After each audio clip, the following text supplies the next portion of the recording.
Don't worry, Mrs. Producer. I got your text. I'm looking at the camera. In fact, I'm going to try to focus as much on the camera today as I can. Thank you for giving me that subtle little nudge. To do that, hey, I appreciate all of you. Here we are back a Thursday, right after Tuesday. As I told you on Tuesday, hold on. I mean, it is literally like Wile E. Coyote and the Road Runner. I mean, you can't even imagine what the next day holds as the Roadrunner, that being Donald Trump and his administration, are moving at such a pace. You know, some people refer to it as the the flooding the zone.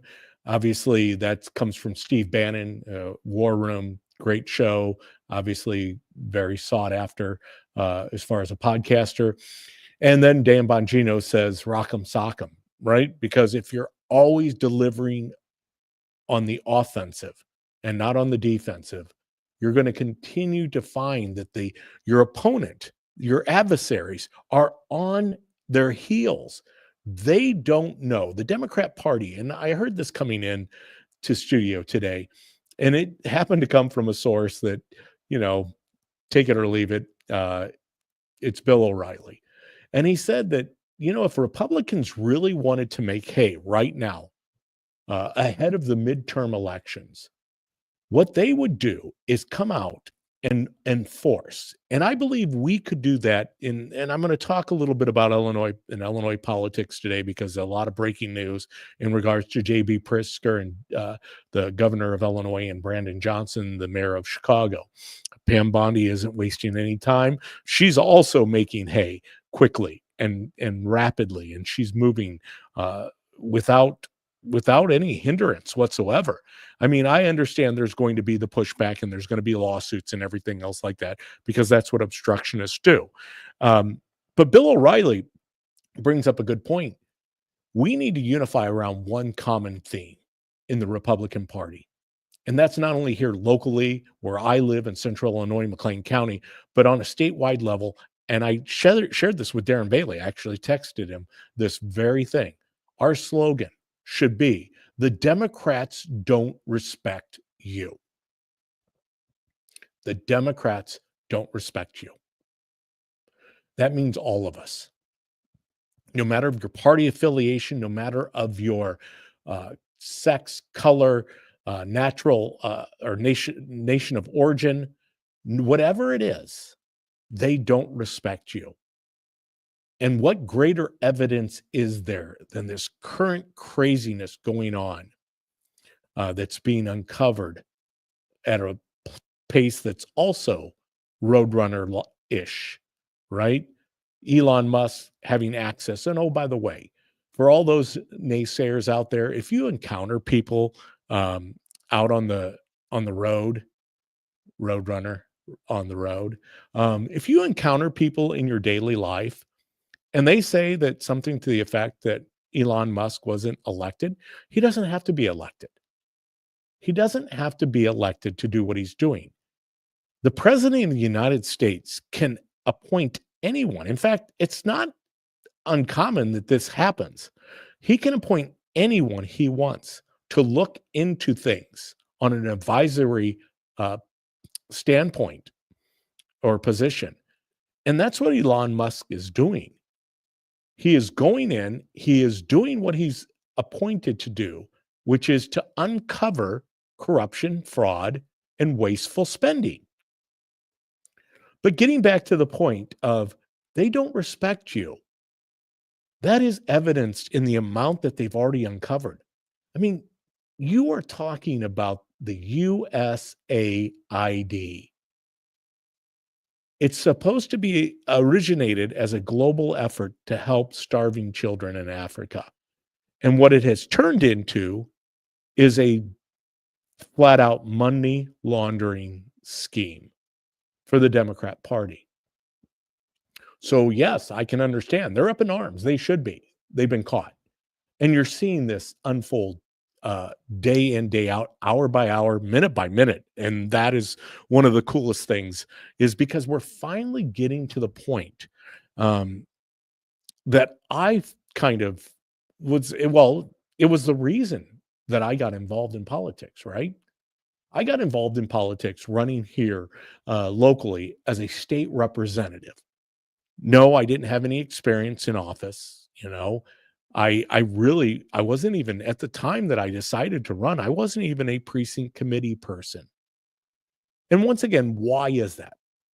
Because unfortunately, for decades, for at least decades as I know it, probably longer, but for decades, the bureaucrats, the political insiders, those people of the deep state, the blob, the establishment, they didn't want participation. And there's a reason for that. They don't want people in with ideas and thought processes and ideologies that would uncover any of their craziness that we are now seeing uh, on all levels of government. And once again, it's just not the federal government; it's all levels of government. Um, we I sorry, got distracted there for a minute. I want to make sure that I'm making myself clear. So getting back to running for office, I was going up against that establishment, against the corruption of the state of Illinois, and calling it out. And believe me, everything you see happening to Donald Trump, to Elon Musk, and granted, not at the level that those gentlemen are experiencing it, but I too took the daggers, the flaming arrows. Thank God, once again, God provides my shield. He provides my sword. He provides my shoes. He provides my helmet. He provides everything I need to protect myself. And I'm not saying that it isn't a battle. It's a war. They wage war against you when they know that you are starting to talk about things, uncover things that are very uncomfortable. That's where we're at. The Democrats don't respect you. And now I want to prove it to you. And part of proving it to you is not in my words. I think it's important to listen to the words of others. And here it is, I think, being said best by a gentleman named Michael Schellenberger. And he tells Jesse Waters that the USAID and the CIA are linked to Donald Trump's impeachment. Once again, this is the stuff we're uncovering. This is the stuff that's coming out. And this is the stuff that's going to continue to come out. But here it is. Jesse Waters last night with Michael Schellenberger. You have this new piece on Substack that the USAID and the CIA helped orchestrate Trump's impeachment. Yeah, I mean, Jesse, it's a crazy story. I mean, you might forget that, the House of Representatives impeached President Trump in December of 2019.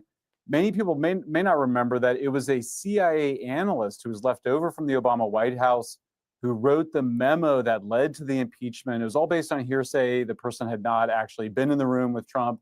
Nonetheless, this memo that he wrote relied heavily on a report done by an organization funded by USAID. In fact, its initial founding funding, I mean, now it's tens of millions of dollars, had gone into this group called the Organized Crime and Corruption Reporting Project, a name that's not very memorable, OCCRP, but it was basically created as an extension of the State Department and then of USAID. And as you know, Jesse, this is very serious to be involved in an effort to do regime change at home, as we've been discovering as the files have come out with what Elon Musk has been doing. We know that USAID was really about regime change abroad. It was a kind of public-facing part, regime change operation like CIA, but not covert, more overt. Well, now you see a similar blowback, just like they did censorship abroad and brought censorship tools back home. They were doing this sort of thing abroad, creating a predicate essentially for Trump's impeachment. So I think it's just one of many revelations that we'll see coming out in the next few weeks. So USAID was involved in regime change abroad and here at home. Very interesting. If you want to read more about what Mike's talking about, go to his Substack after the show. Don't go right now. Go after the show. Thanks, Mike. So there you have it. They're going to continue to link this thing. And as I was just telling my daughter, Hannah, she tries to catch me before the show. Sometimes she catches me while on the show, but she forgets it's Tuesday or Thursday. And you can always catch us here live Tuesday, Thursday, 4 to 5 p.m. I know that's not the most ideal time. Many of you are getting off work. Many of you are still working. But it is a time slot that we kind of landed on. I hope to continue to keep this time slot. I mean, we've talked about it and things can change. I mean, that's part of the evolution of any podcaster or any show as we grow, as we continue to build upon an audience, which that's a good time, good segue to our comment section. I see Pam, thank you. On another topic, what is going on with RFK, Kash Patel's confirmation process? Seemed like it's dragging out. Do you think they have the votes to be confirmed? Pam, I'm going to take a little sidestep to answer your question because I want to make sure I get back to the USAID and Ukraine and all about the corruption, which is the headline of today's show, the exposure of Ukraine and the USAID, but so much bigger than that. As I was telling Hannah, if you think there's corruption in the USAID with intermingled with Ukraine, you haven't seen anything yet. Wait till they get to the Pentagon. And wait till Peak Headset starts doing the deep dive in Elon Musk. You're not going to believe it. In fact, there will be prosecutions, which gets back to the investigation. There you go. Hannah Kathleen says, here, I'll throw it up there. She was listening. Wait for the Pentagon. All right, Pam, back to your question. Kash Patel and RFK. I think I was just reading it here. I can quickly try to find it. Let me see if I can grab it real quick. I think it was either on Truth Social or because Elon Musk shared something of Benz's. No, I want to make sure I keep that in a placeholder. I think it might have been on no, that's JB. I want to get to JB too. And I think it had to be somewhere here on my page, but I'll just go ahead and ad lib it. All right. So here's what it is. Trump would have never put Kash Patel up if he didn't feel that he could get through the committee. And I'm just purely reading or telling you what I've read on social media. But I also know a little bit about this. You know, there's a reason that Matt Gaetz went away quickly. I think that merely was, as Matt is, a firebrand. And I think there's bigger plans for Matt Gaetz in the Trump administration down the road. But he needed Matt Gaetz in there long enough to distract them from Pam Bondi. I think you guys, everything I hear about Pam Bondi and everything I'm seeing, I mean, I want to get to the J.B. Pritzker and Brandon Johnson thing about the fact that she has filed in the United States court system cases against both Pritzker and Brandon Johnson. But if you know anything about Trump, he's usually operating at a level 100. You hear this on Dan Bongino, and it's so true. I mean, this is it. This is the way the guy is. He's all in. And you never know when he's hoping to achieve 50%, 75%, or 100%. On some items, he wants 100%. On other items, he's just merely putting up a tracer. He's putting up an indicator of where he'd like things to go. Well, he knows that unequivocally, that Chuck Grassley, who oversees that committee for Kash Patel, is the best person to make sure that Kash gets through unscathed. They are going to call a committee vote on February 13th, is what I'm being told. Kash Patel will pass out of committee. I also do believe that RFK will be voted on. He will narrowly, just like yesterday, escape well, the committee vote. I mean, RFK will get the votes he needs. So both RFK and Kash Patel will be confirmed. I think RFK's vote was yesterday and it was 14-13. That's what I meant to say. I'm sorry. I kind of got jumbled there. Doing this all alone today. Don't have my sidekick, Ryan Mack, to kind of give me an opportunity to gather my thoughts in my head. But so we're coming full throttle, just like the president, just like everything else going on right now in the United States of America. Blackhawk crew chief, I saw one time a USAID. I love it. And you guys pick up on this, right? Don't give them the USAID. There's no USAID about this. Not to say there wasn't. As many programs and agencies start out, they are, wholesome. They're beneficial. Unfortunately, bureaucrats and people who literally want to live off of others get entrenched, which is our federal government, which is a lot of our state government, which is a lot of our local government. It's just people there for the positioning of power. But those vehicles were escorted with more security than you would see around high-level diplomats. And this is supposed to be Rice. Exactly. Thank you, Blackhawk crew chief, for the report, because it is. Pam, 84 million to Chelsea Clinton through USAID is mind-blowing. Thanks for the update. USAID. I like the fact that the last two letters are ID, identification, right? Because they are being ID'd. Their identity is being revealed of who they are and what they stand for.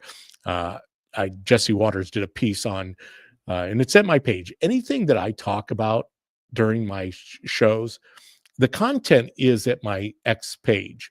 Some of it's on my Facebook. Obviously, I don't have a page for Rumble, or YouTube, but you can go out to my X page, the DPB Show, and you can get everything I'm seeing. This is the best of the best. I'm not getting everything because it's really hard to cover all of the things that could be talked about on any given show or any given day. I'm kind of trying to highlight the things that I'm focusing on. You might be seeing something differently than I am, and that's why I love this chat, right? And I appreciate Mrs. Producer reminding me always to be in the chat, looking and observing what you guys are saying, because that's important, because you're out there doing research. You're out there, seeing things. And believe me, I don't see everything. I don't see how any one of us could see everything and know everything that's going on. I'm just like you. I'm learning as I go, step by step.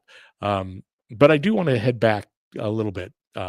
In the immortal words of Jen Psaki, boy, do we miss Jen. Do we miss Corrine, Jean-Pierre Van Damme? I mean, Carolyn Levitt. I mean, I don't know if you guys are keeping up with her, and I don't have any clips today that I pulled, but I know many of you might have something. I mean, she is, you talk about knocking it out of the park and no holds bar. She doesn't mess around. Poor Corrine, she couldn't find her way out of the press room because she didn't want to get out amongst the people. She needed the comfort of the podium in order to hide behind it, first of all, and to be able to flip through her reams of paper that she had up there that were pre-planned and marked out because she was only going to address certain things. Yes, Caroline Levitt is a boss. Thank you. I hope I called her Caroline. I've got so many names circle around my head, but I want to get back to the part on corruption and everything that's happening. I have a copy. Oh, and I don't have it here with me. I think I've taken it home. I used to have it behind me over my right shoulder. It's Follow the Money by Dan Bongino. If you don't have that book, go out and get it. And I know he on his show today was pointing you to that. Whether you get it at the library, he's not trying to make any money. She is a master kindergarten teacher corralling children. Exactly. That's what Caroline Levitt is. And that's the way it's going to be until she totally gets them in line, lines them up, 2 lines, boys and girls, because, that's something that we do again. We line them up in public schools, boy line, girl line. For a while, that was being not practiced in our public school system because we didn't want to confuse the children on whether they were boys or girls. But thank God we're bringing back boy and girl lines again. That is going to be another topic on the Department of Education. We're seeing that process, which gets back to the flood the zone. The flood the zone. The fact that in the rock'em sock'em, keeping them on their heels, that is what we need to continue to do for the next 2 years. Don't let up. I mentioned this on the show on Tuesday. Rush Limbaugh believed in this wholeheartedly. Bless his soul, because I know he is basking in the blissfulness of eternal life. Rush said it best. We have to destroy these people. And they're doing a pretty good job at destroying themselves. They're gonna continue to double down on all these things that, when they themselves are coming out and telling you and I that they don't, or you and me, that they do not want, that's Mrs. Producer. We get a kick out of that because she has to correct me on whether I'm saying you and I or you and me. It's you and me. You and I, you and me.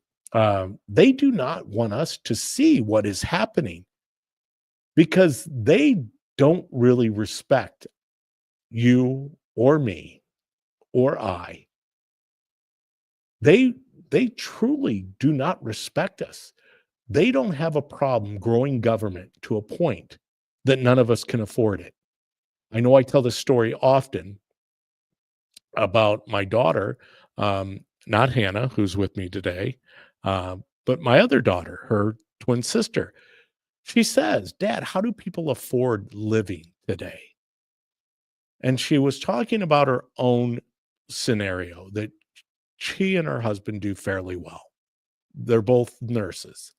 And they just recently had my granddaughter, beautiful little baby girl. And so now they're a family of 3 with a nice little puppy. And she says, we have to do what we do to make it by, to get by every day. How do other people do it? Well, they don't. The cost of rent, the cost of living, the cost of groceries, which brings me back to Hannah and I were talking about this. Hannah is on with me. She said, I love the fact that and this gets back to the downfall and the demise of the Democrat Party. How broken are you when you have to bring up 15 days into an administration that inflation hasn't fully recovered because you want to point to the price of eggs, knowing that a good percentage of us already know what led to the price of the uptick of eggs. It's always supply and demand. Inflation is caused, especially hyperinflation, is caused because the government's spending or printing too much money, or both. The cost of eggs is because you've reduced the amount of production. Trump didn't reduce the amount of production of eggs. The Biden administration did. It was one of many little booby traps that they were setting. And they were trying to Trump-proof the economy. They were hoping that Trump wasn't going to be able to get things turned around. But we've seen the list because Trump is structurally based. I have a list of things that Trump wants to get achieved here in the next few days. And I just am going to go through this. Just in White House Press Secretary Caroline Levitt, we were just talking about her. lays out President Trump's tax plan, and he is presenting it to Congress. It includes no tax on tips, which he promised during his campaign rallies, no tax on seniors' Social Security, no tax on overtime pay, thank God, renewing Trump's 2017 tax cuts, which gets back to household income, as I shared with Cassidy. Cassidy, if we truly just gave back to you and me the money that our government is blowing, forget the tax cuts. Tax cuts are a whole other thing because we are taxed too much. We're taxed too much, taxation sometimes being theft, because I do believe that a certain amount of taxation is necessary in order to afford the different services that we should provide. You remember, the country should provide defense, the common defense, policing, law enforcement, protecting our borders, streets, things like that, that are instrumental in providing life, liberty, and the pursuit of happiness. But taxation today is being used to pad organizations, especially non-governmental organizations, and as we're reading about, and our federal budget, state budgets, and local budgets. Our tax dollars, hard-earned, are being utilized and are spent or misappropriated, are being spent on things that you and I would never agree to spend them on, and they try to hide it. So renewing Trump's 2017 tax cuts, adjusting state and local tax, the SALT cap, eliminating special tax breaks for billionaire sports team owners, closing and the carried interest loophole, tax cuts for made in America products. And I think that's just on the taxation part of it. These are the things that he wants to really go after. I love the one, no tax on seniors' Social Security. Why? Because yours truly is approaching, well, depending on where you go. I mean, McDonald's considers me a senior because I can get the senior coffee. I don't know too many other places, but I am approaching 62, which at 62, I will be able to apply for Social Security. Ryan, is that you, Ryan? Ryan McKenzie, hiding out in the chat. Ryan, I take it you're not able to access your link to get on board, as yours truly is scrambling today. Cut it all off. Stop the gravy train. Out getting meds. I won't be back in time. I see. I read the rest of the story. Sorry to hear that. Ryan obviously wasn't able to jump on live with us today, and we thought he might get to, an opportunity to jump on during part of the show. So now we officially are made aware that he will not be joining us today. Well, buddy, it's always better with you here. It's a lot easier, as I tell people. I don't get the benefit of radio where I have commercial breaks. Love the commercial breaks. It gives you a chance to reset. But when you're doing podcasting, you're just going at it live. Bob, Kelsey, afternoon DPB. I always say me and you. Well, Bob, ordinary people, the hardworking people of America, I don't care what they say, because see, I have more faith in people who are honest, who are transparent, who are truthful, who are willing to put themselves out there, that they don't hide behind the bureaucracy, or they don't hide behind masks. It's welcoming to see people who are open and honest. In fact, that leads me, and then I've got a couple other videos and things I want to get to, but that leads me to this little piece that I want to make sure I share with you. I think I shared this with you on Tuesday. In fact, I know I shared it with you on Tuesday, and I've mentioned it many times over. I've been someone who has followed Adam Andrzejewski, and I don't know if many of you are familiar with who Adam was.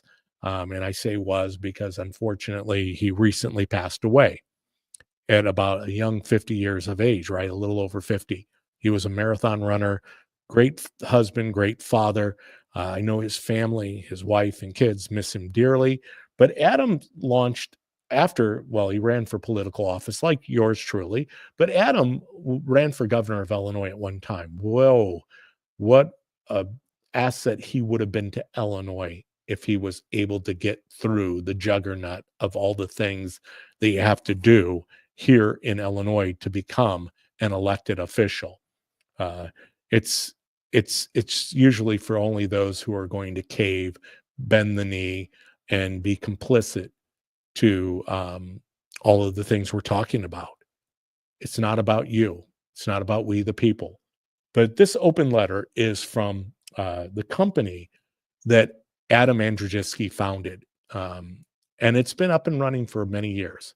I came about it because you can go out and you can put it on your own personal handheld device or on your laptop or your desktop computer. It's called Open the Books. Open the Books is an amazing real-time program, and it started out just in Illinois, and then it expanded to other states and other municipalities. But Open the Books is the company founded by Adam. Now it's got a new CEO.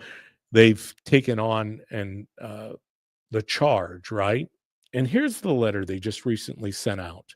Um, the following is an open letter to Elon Musk from our CEO, John Hart. It was sent today amid controversy over Doge gaining access to the Department of Treasury's payment system. We think every taxpayer has the right to see the system in real time as the government makes payments with our money. After all, transparency can transform the way we govern ourselves. Dear Mr. Musk, congratulations on your recent appointment to lead the Department of Government Efficiency. As the CEO of Open the Books and as a former communications director to the late U.S. Senator Tom Colburn, I know firsthand how difficult it is to meaningfully reduce federal spending. Something you don't want to go in doing, right? You're immediately ostracized for it. Thank you for lending taxpayers your valuable time and talent.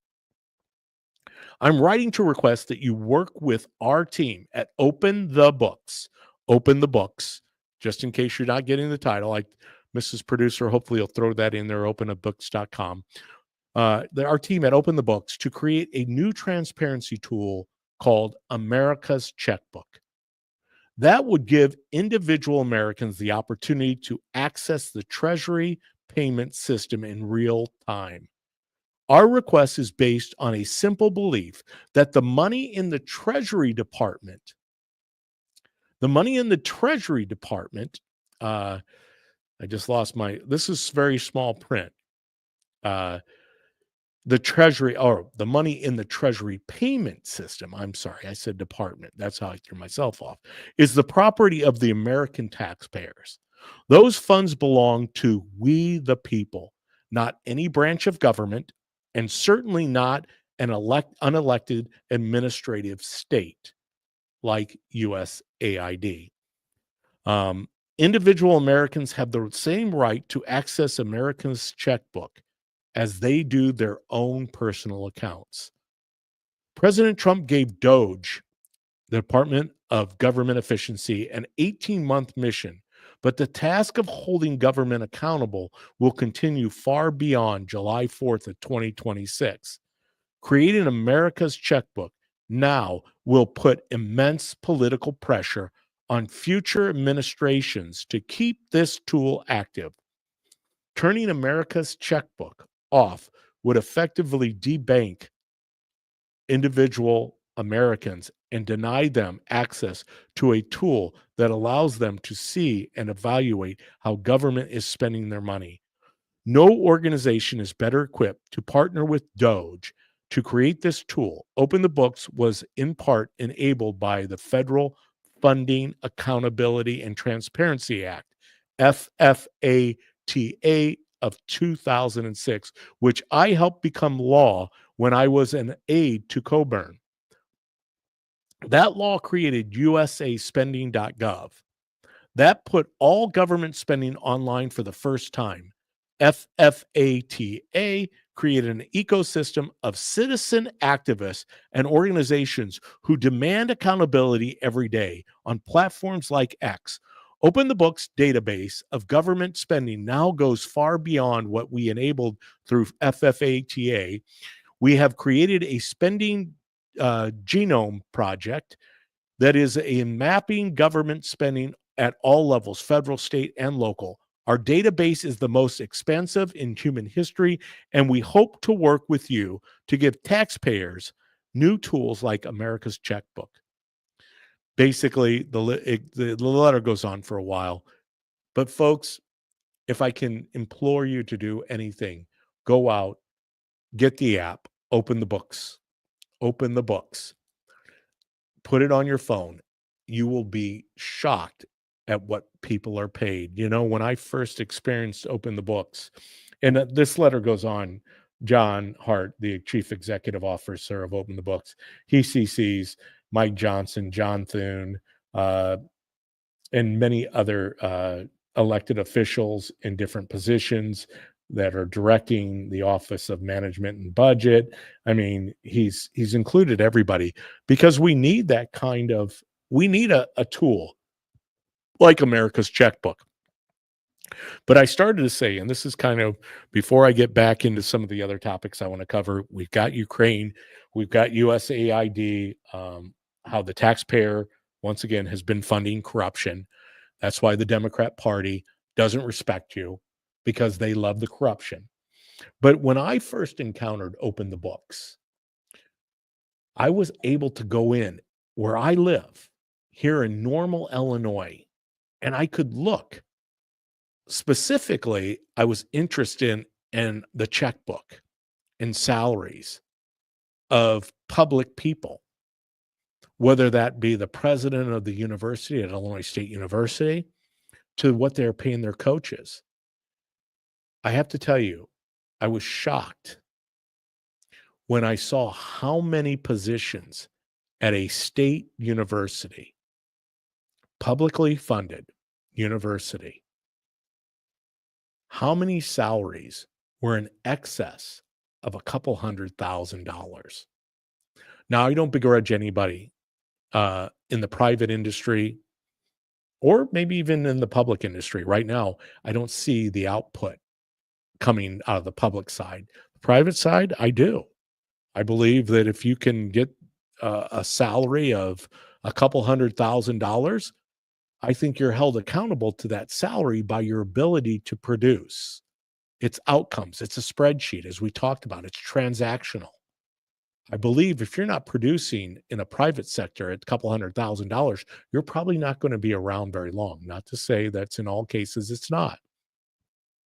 But I was shocked. Pages of people being paid, and that's just in one public entity. There are hundreds of thousands of people who are being paid like that across the United States of America. Because once again, as the letter is directed at looking at wasteful spending, looking at corruption at all levels. You know, the gal that oversees the water and engineering of the water production through the state of California, when you hear her salary is in $700,000, what is the outcome for her $700,000? Billions of dollars in destruction in the wildfires? I mean, this in of itself, what is happening for me is glorious. Because as I started to share with you, and hold on, really, and I'll get to this. What does Becky have to say? I can't, in good conscience, allow monthly federal payments out of my business account right now.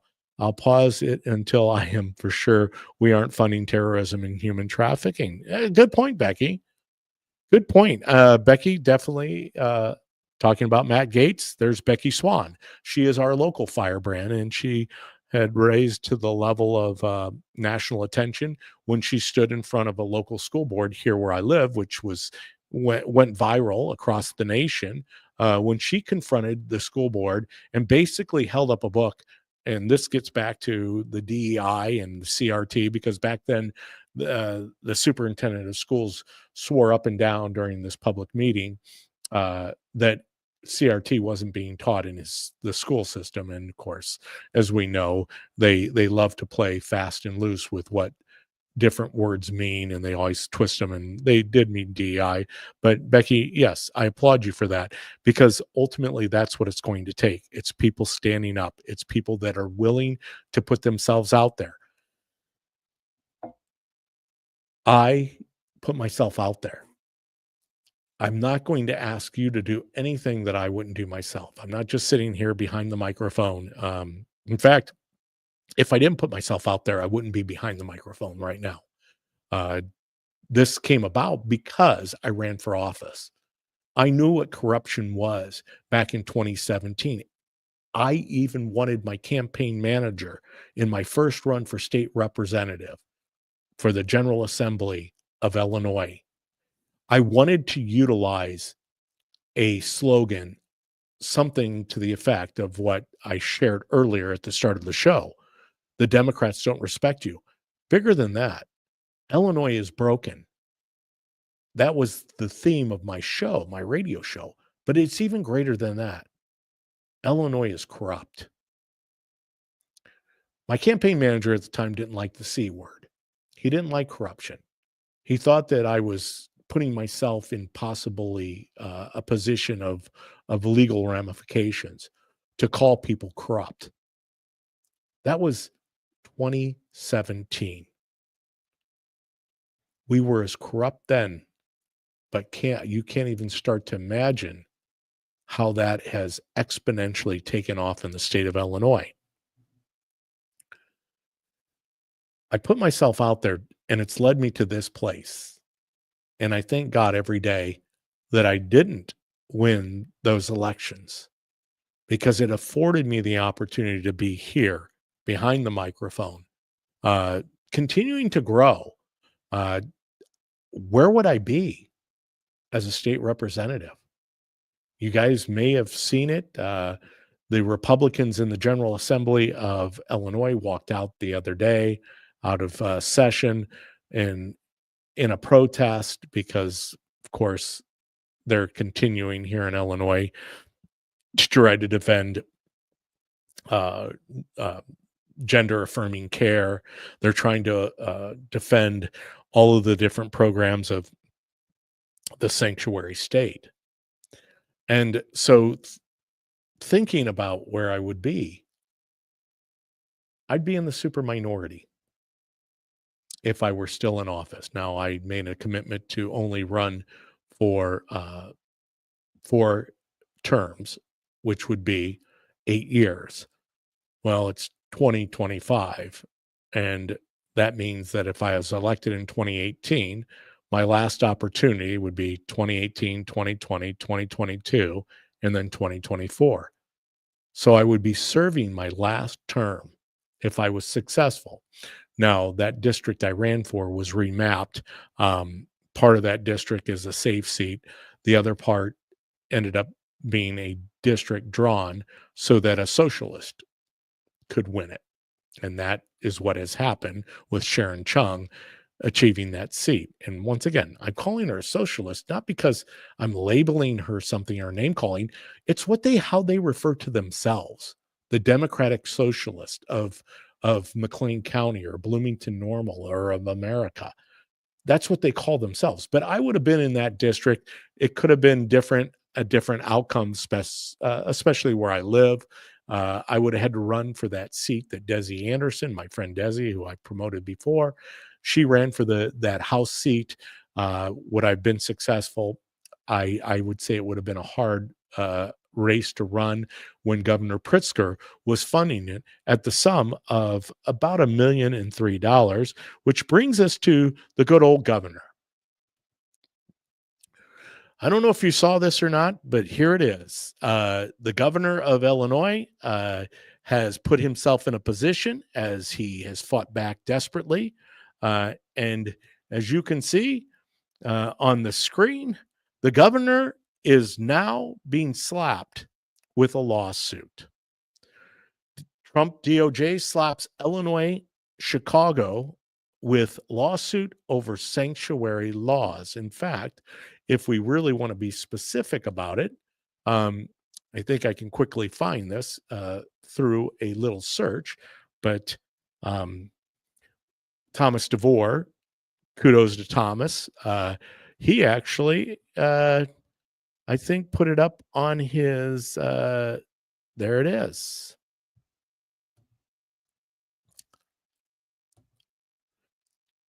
Thomas DeVore shared this, and as you can see, I'll draw it a little bigger. The United States of America, state of Illinois, takes on J.B. Pritzker, governor of Illinois, in his official capacity, and the city of Chicago, Brandon Johnson. Here, let me see if I can blow this up. There we go. Oh, that works a little better. But he basically, Brandon Johnson and Mayor Larry Brandon Johnson, mayor of Chicago, in his official capacity, and Larry Snelling, the Chicago police superintendent, in his official capacity.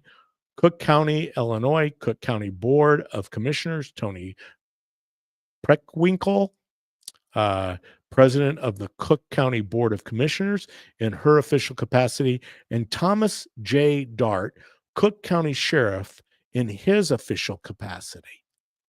You know, no one did that to the governor.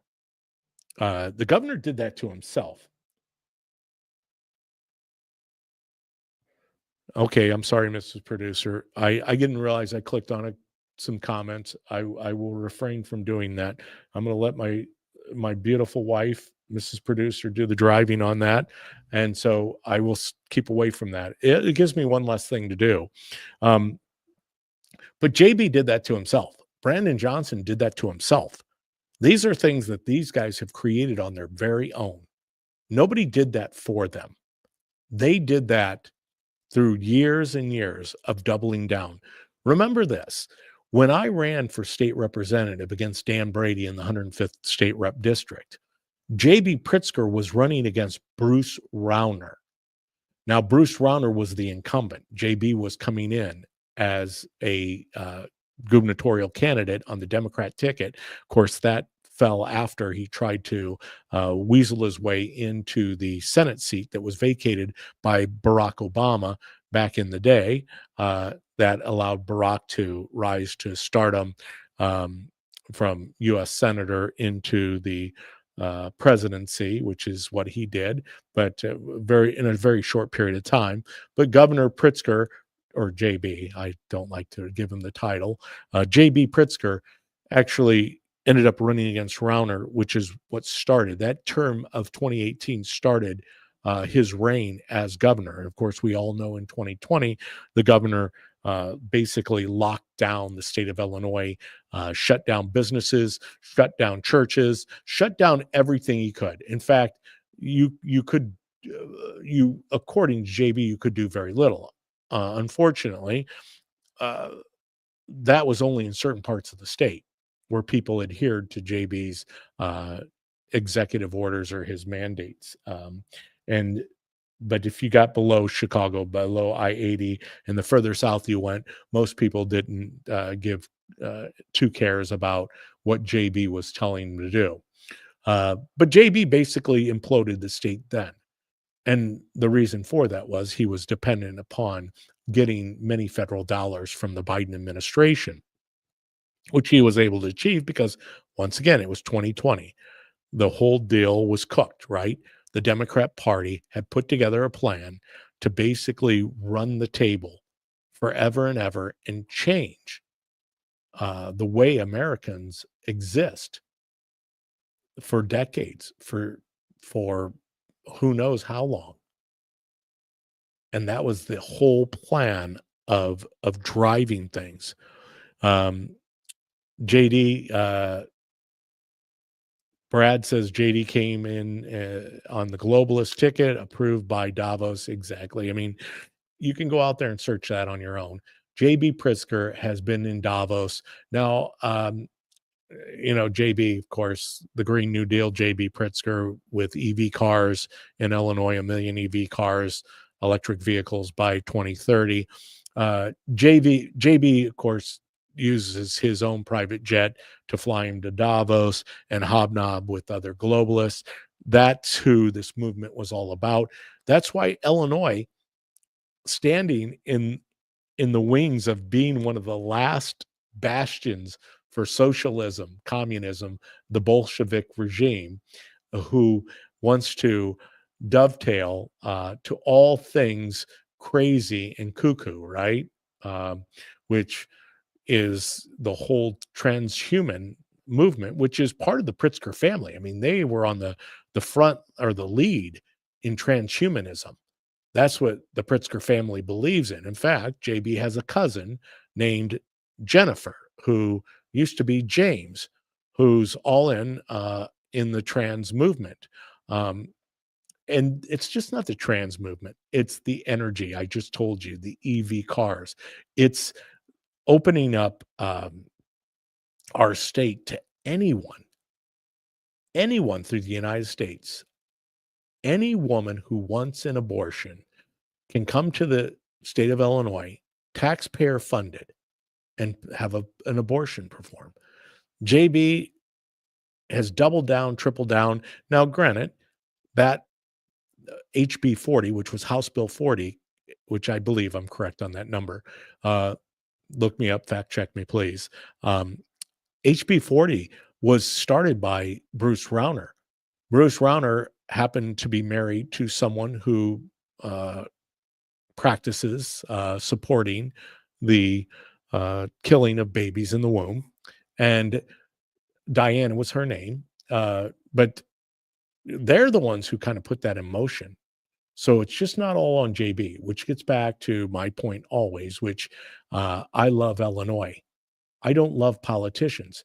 I'm not saying there aren't people who get into office that I'm very fond of. There are plenty of them that I'm not very fond of, but there are individuals who I'm fond of that are holding office. They're few and far between. I can list them almost on at least two hands. Some of those people are like Blaine Wilhauer, State Rep Blaine Wilhauer. In fact, I've got a post on my Facebook page where Blaine calls out the governor because he comes out and boldly proclaims how President Trump is imploding the state of Illinois due to tariffs against Mexico and Canada, and of course never recanted that. And of course that blew up in his face quickly because both Canada and Mexico quickly bowed the knee to him. But Blaine Wilhauer, Adam Nieberg, Chris Miller, Dan Calkins used to be in that mix. Let's see, David Reese. I think it's David Reese. Yeah, or no, yes. No, it's not David Reese. It's Freeze, I think, but I'll have to look. They're part of the Freedom Caucus. I might be, so many reps over time, my mind gets a little fuzzy. But Jed Davis, definitely one of the guys in there. And there are some newbies that I really hold out a lot of hope for in Illinois. Unfortunately, some of those have gotten a little wayward quickly because I think they bought into the craziness of everything we're seeing here, not only on a federal level, but on a state level and a local level. They don't respect you and they don't respect me. And I guess that's where I kind of want to bring this thing full head today. Folks, it's not going to stop. Trump's not going to stop. And the people opposing Trump aren't going to stop. That's why I encouraged you on Tuesday not to give them any oxygen. Don't give them any air. And what I mean by that is don't interact with them. If you do interact with them, make it short. I love going out on social media, Facebook. I put a post out. I might get other people that don't agree with my post. Okay, that's fine. I'm not going to banter back and forth with them. First and foremost, in most cases, they're never going to change their mind. And I'm not there to put a comment to change anyone's mind. I'm there to put a comment to make people think. And if I can get one or two people thinking, gosh, yeah, I never looked at it that way before. That's the importance of it. Yes, thank you, Mrs. Producer. Illinois HB 40 access to abortion bill was started by Bruce Rauner and his wife Diane. Yes, Brad Holbrook, David Freese. Thank you, Mrs. Producer. Look at you go. I mean, I can't even keep up with you. Thanks. Good, Dave. Good info, informative show. Sorry I got here late. That's all right. A gracious troll is my friend, the conservative cat. Is down there. Oh, can I disclose that? You are the ultimate troll. I am an ultimate troll. That's what I believe in. But that's what we all need to be party to, right? All of you in the comment section, all of you joining us live today, thank you. Go out, continue to push this. And it's just not me. I want you behind the microphone. I want you to start your own podcast.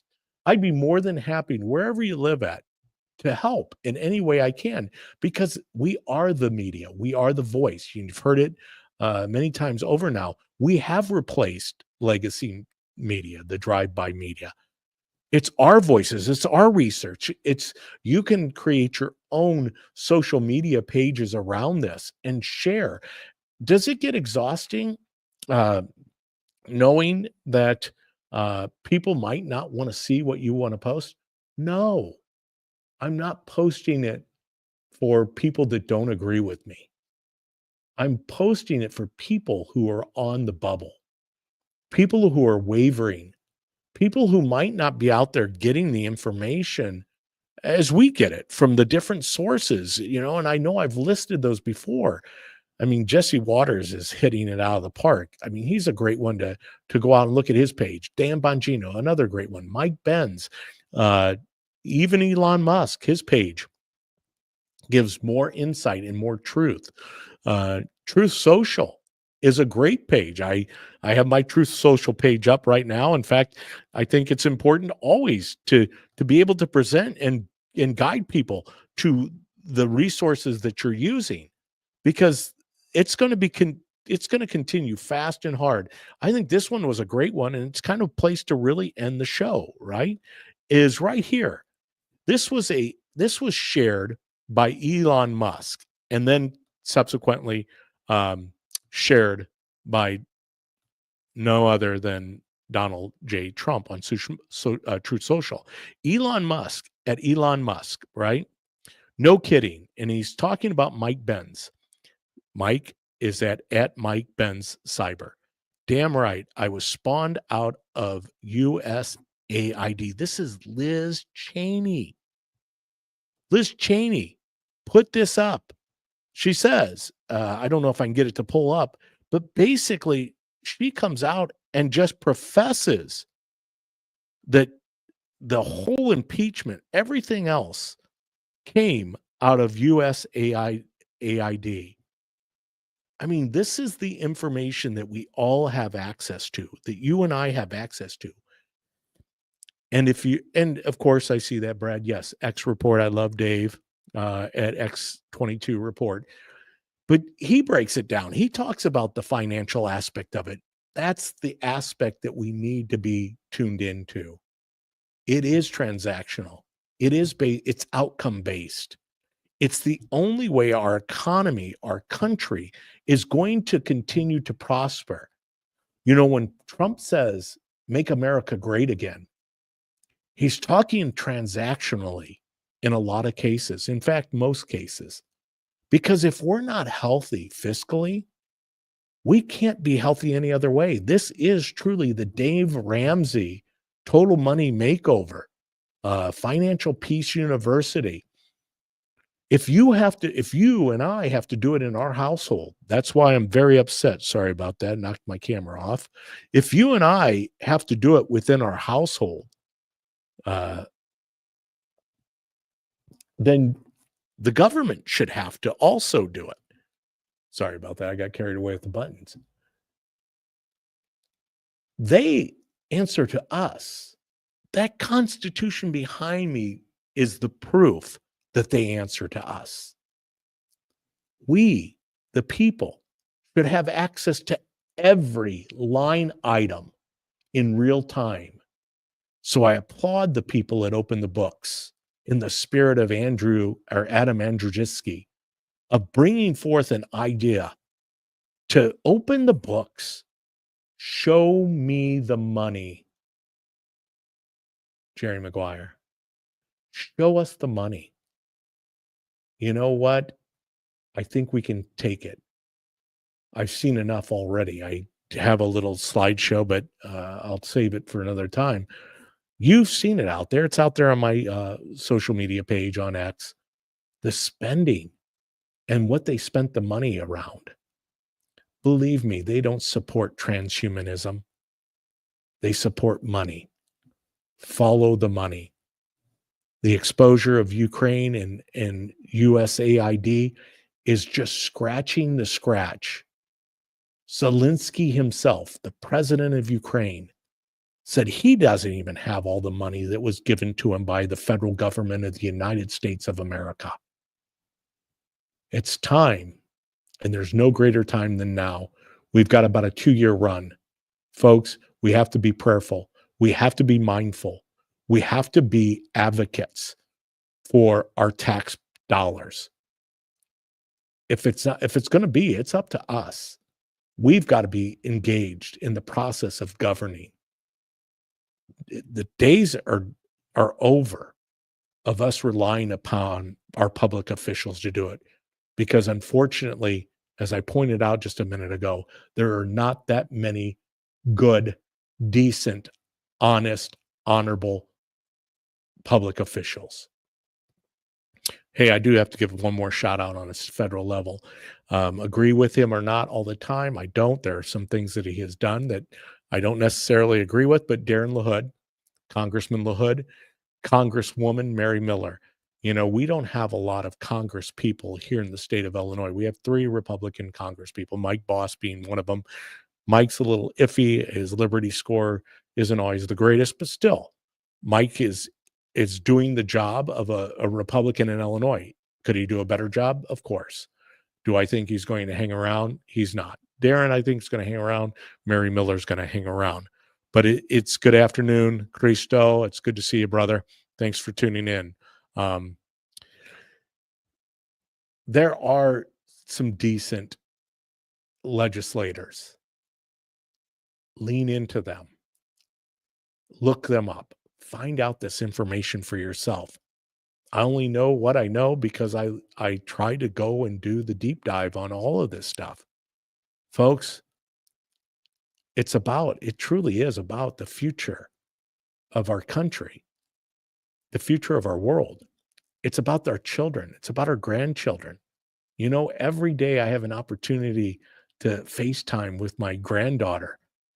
I mean, I can't help but think how precious life is, but also what is the future hold for both my daughters and my stepsons and their families? What is the future for the younger generations? That's up to us. We've got to do something now. And thank God for President Donald J. Trump, because I think he's doing it. Hey, I'm going to go ahead and end us with prayer. Dear eternal and gracious Father, you know, Lord, your word tells us that we as people choose corruption, choose darkness, choose to turn from you. Lord, call us back. Lead us back. Bring us back to your word, which truly sustains us all. Your Son, Jesus Christ, the Word made flesh. Lord, let us lean into that. let us really push into knowing that Jesus Christ is the answer to all of our problems. I heard it on the prayer this morning. Unless we are a nation under God, we are a nation gone under. Have mercy on us, Lord. Forgive us for all of our sins. And Lord, let me and everyone listening forgive others who have sinned against them. It is critical. In fact, you demand it. Lord, thank you for this opportunity today. Thank you for this show. Continue to guide us and lead us in all that we do and say. In the precious name of your Son, Jesus, I pray. Amen. Thank you, everyone. I appreciate all of you. Continue to go out. We must fight for our families and values. Yes, we do, Christo. The battle is ours. The battle isn't the people we vote into office. That's the beginning. That's something we need to do, is to select our leaders. But then we have to hold our leaders accountable. Once again, I truly believe in my heart of hearts, if I were to run a campaign today for any statewide office or local office, I would say they don't. The people holding power right now, for the most part, pre-Trump and his administration, so mostly the Democrats, but I do throw the Republicans in there too, the establishment, the D state, they don't respect you. They don't respect me. They don't respect your tax dollars. They don't respect your families. They don't respect your well-being. They don't respect your health. They don't respect anything about our lives. They aren't building up life, liberty, and the pursuit of happiness. They're tearing it down. It's time. It's time that we engage. It's time that we do what Trump said when he came up off the deck in Butler, Pennsylvania. Fight, fight, fight. Hey, we will be back on Tuesday. I can't even begin to wrap my head around what possibly can transpire or will transpire between today and Tuesday of next week. I mean, big stuff, right? Like, share, subscribe to Facebook, Rumble, YouTube, and X. I appreciate all of you. I appreciate you, Brad, for that. In Jesus' name we pray. Amen. Because it's all about Jesus. Hey, until next week, I love you, but Jesus loves you more. I bid you farewell.